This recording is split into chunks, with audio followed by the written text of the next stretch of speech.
Still on the morning show, let's do some entertainment. And you're welcome to the ShowBiz segment. And yesterday, the Honorable Minister for Tourism, Art and Culture, Honorable Mohammed Awal, says 30 million Ghana cedis has been disbursed to people who were affected by the COVID and had to close down their establishment, especially so people in the tourism, art and the culture department. And by next month, middle of next month, they are targeting distributing 55 million Ghana cedis. And he said this at a press conference that was organized by the GTA to just tell us the activities that will be happening in December as part of Beyond the Return.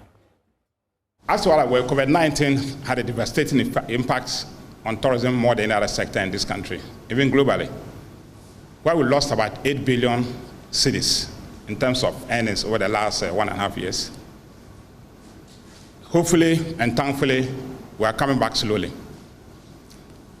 As of today, the government of Ghana through the World Bank will disburse about 30 million cedis to support players in the tourism, arts and cultural space. As of today, we intend to disburse 55 million. By the middle of next month, we'll have disbursed 55 million cedis to support the recovery of tourism sector players in this country.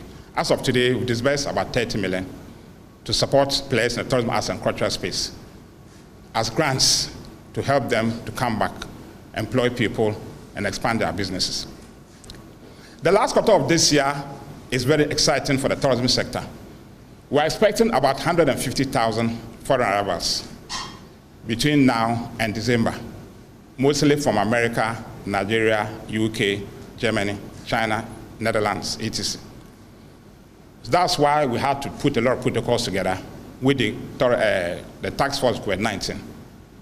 So last quarter is going to be very, very, very effective and very, very exciting in Ghana. What my colleague didn't mention was we want to have 100th centenary celebration of Yaa Asantewaa. It's 100 years since she died, and we're going to have a good celebration in Ashanti region. So we're expecting a rise in tourism. As at now, we've achieved about 70% of our targets for this year. Tourism has rebounded. Last year was very appalling because of COVID, but we are going to double our figures that we had for 2020 in 2021. Ghana is getting more tourist arrivals than any other country in West Africa as of today. And we think it's a policy that the government has put in place. When the COVID came, the president took drastic measures. Closure, as we all know, there were a lot of closures and a lot of restrictions put in place. And Ghana is getting more vaccinations than most countries in West Africa. By December, God willing, we'll have vaccinated close to 20 million people in this country, out of 31 million people. Well, so 20 million is being looked out to being vaccinated by December out of the 30-something million people we have in Ghana. Well, let's go on. And Kwesi Agyemang, who happens to be the CEO of the Ghana Tourism Authority, has outlined some protocols that tourists coming into this country will have to go through. And also, you will need a COVID card to be able to go for an event this Christmas. Well, let's listen to him at the press briefing yesterday. For those who will be traveling in, the requirements as applies to most people traveling to Ghana will apply, i.e. a negative PCR test taken within 72 hours, the pre-purchase of the COVID-19 test from Frontier Health Service before you board the plane, payment on that platform, and then also upon arrival at Kotoka, going through a COVID-19 test. Now for events, guests to each event will be required to present COVID-19 vaccination cards prior to entry for all events. And I repeat that one. Guests will be required to present COVID-19 vaccination cards prior to entry for all the events that are going to be endorsed.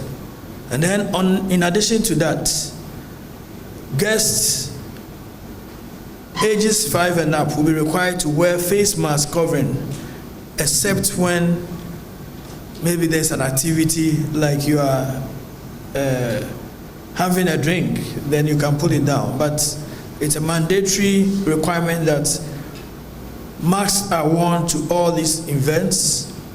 And then we have temperature checks to be completed prior to entry to all these events. Then on-site venue protocols, there will be the entry sanitizing systems and sprinklers, sanitizing and disinfection of high-touch surfaces. The complete venue sanitizing will be conducted at the opening and closing of each event. And then the hand sanitizing stations located throughout the event venue. So for very large events, you can't just put one hand sanitizer in front and expect that everybody will go out and sanitize. It should be located throughout the event venue. And I'm sure you want to know which events that you will need the COVID card to attend, right? Okay, so the GTA boss outlined the events so far that has been earmarked and have been given the green light to promote and get ready for this Christmas. Is happening. It's on the 28th of December this year, and already we've engaged with the organizers, and we are hopeful that after today's announcement, they will go ahead and make their formal announcement and ensure that they are able to draw in the numbers. We also have the Polo Beach Club, Rhythms on the Runway, which we've also engaged on already. The Guba Awards that is happening in a few weeks is also part of that. The Taste of Ghana, Kwanzaa in Ghana, the Diaspora Transition and Diaspora Conference, and a few others that we hope to add to the table. So yes, Africhala is happening this Christmas. And Mira Tawika, happy belated birthday to you.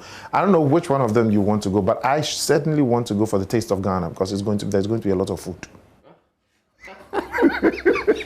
Yeah, I'd like to be in any of them at all. But thank you very much, IB.